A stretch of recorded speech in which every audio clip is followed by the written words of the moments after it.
નમસ્કાર મિત્રો, સ્વાગત છે તમારું અમારી ચેનલ ગેડિયાઝ ગાઈડન્સમાં। આજે આપણે એક એવી સરકારી યોજના વિશે વાત કરવા જઈ રહ્યા છીએ જે ખાસ કરીને દીકરીઓના ભવિષ્યને ધ્યાનમાં રાખીને શરૂ કરવામાં આવી છે, નમો લક્ષ્મી યોજના।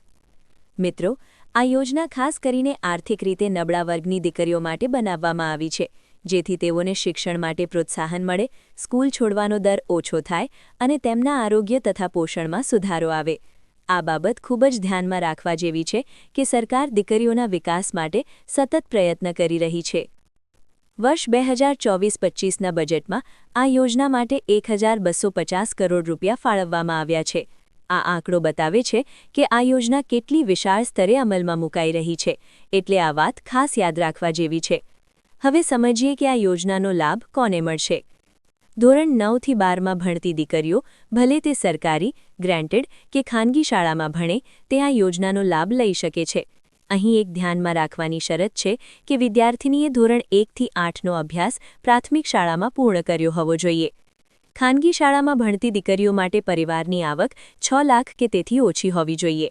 આ એક ખાસ નોંધ લેવા જેવી શરત છે, જ્યારે સરકારી અને ગ્રાન્ટેડ શાળાઓ માટે આવક મર્યાદા લાગુ પડતી નથી। વિદ્યાર્થિનીની હાજરી પણ અહીં મહત્વનો ભાગ ભજવે છે।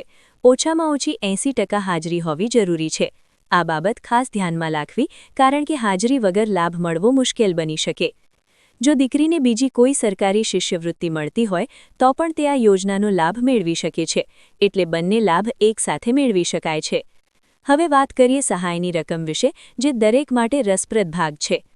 આ યોજના હેઠળ કુલ 50,000 રૂપિયાની આર્થિક સહાય 4 વર્ષમાં સીધી ડીબીટી દ્વારા બેંક ખાતામાં જમા કરવામાં આવે છે। આ સીધી ટ્રાન્સફર સિસ્ટમ ખૂબ જ ઉપયોગી છે, કારણ કે પૈસા સીધા વિદ્યાર્થિનીના ખાતામાં પહોંચે છે। ધોરણ 9 અને 10 દરમિયાન દર મહિને 500 રૂપિયા પ્રમાણે 10 મહિનાના 5,000 રૂપિયા મળે છે, એટલે બંને વર્ષમાં 10,000 રૂપિયા થાય છે। આ રીતે શરૂઆતથી જ સહાય મળવી શરૂ થાય છે। જ્યારે દીકરી 10મું ધોરણ પાસ કરે છે ત્યારે તેને એક સાથે 10,000 રૂપિયા આપવામાં આવે છે। આ એક પ્રોત્સાહનરૂપ સહાય છે। પછી ધોરણ 11 અને 12માં સહાયની રકમ વધારીને દર મહિને 750 રૂપિયા કરવામાં આવે છે, એટલે બંને વર્ષમાં 15,000 રૂપિયા મળે છે। અને જ્યારે દીકરી 12મું પાસ કરે છે ત્યારે તેને 15,000 રૂપિયાની વધુ સહાય આપવામાં આવે છે। આ રીતે કુલ મળીને 50,000 રૂપિયાની સહાય મળે છે। આ આંકડો ચોક્કસ યાદ રાખવા જેવો છે। હવે એક ખાસ લાભ વિશે વાત કરીએ। જો દીકરી ધોરણ 11 અને 12માં સાયન્સ પ્રવાહ પસંદ કરે છે તો તેને વધારાના 25,000 રૂપિયા મળે છે, એટલે આવી દીકરીઓ માટે કુલ લાભ 75,000 રૂપિયા સુધી પહોંચી શકે છે, જે ખરેખર એક મોટું સપોર્ટ છે। હવે મિત્રો, ચાલો થોડું રિવિઝન કરીએ અને સમજીએ કે આ યોજના વિશે આપણે શું શીખ્યા। જો તમને પૂછવામાં આવે કે આ યોજના કોના માટે છે, તો સરળ જવાબ એ છે કે આર્થિક રીતે નબળા વર્ગની દીકરીઓ માટે છે। અને જો પૂછાય કે કયા ધોરણ માટે છે, તો તરત યાદ આવવું જોઈએ કે ધોરણ 9થી 12 માટે છે। બજેટ વિશે વાત કરીએ તો 1,250 કરોડનો આંકડો ધ્યાનમાં રહેવું જોઈએ, અને કુલ સહાય વિશે પૂછાય તો 50,000 અને સાયન્સ માટે 75,000 રૂપિયા સુધીનો લાભ મળી શકે છે। જો કોઈ પૂછે કે સહાય કેવી રીતે મળે છે, તો જવાબ સીધો છે, ડીબીટી દ્વારા બેંક ખાતામાં। 9 અને 10માં 500 રૂપિયા મહિને, 11 અને 12માં 750 રૂપિયા મહિને। આ પેટર્ન સમજવું ખૂબ સરળ છે।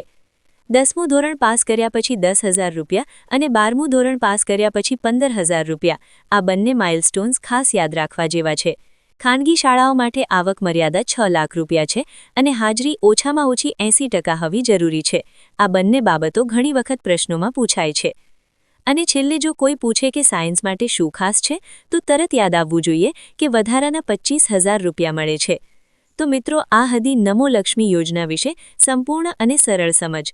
જો તમને આ માહિતી ઉપયોગી લાગી હોય તો વિડીયોને લાઇક કરો, મિત્રો સાથે શેર કરો અને અમારી ચેનલ ગેડિયાઝ ગાઈડન્સને સબસ્ક્રાઇબ કરવાનું ભૂલશો નહીં। ધન્યવાદ।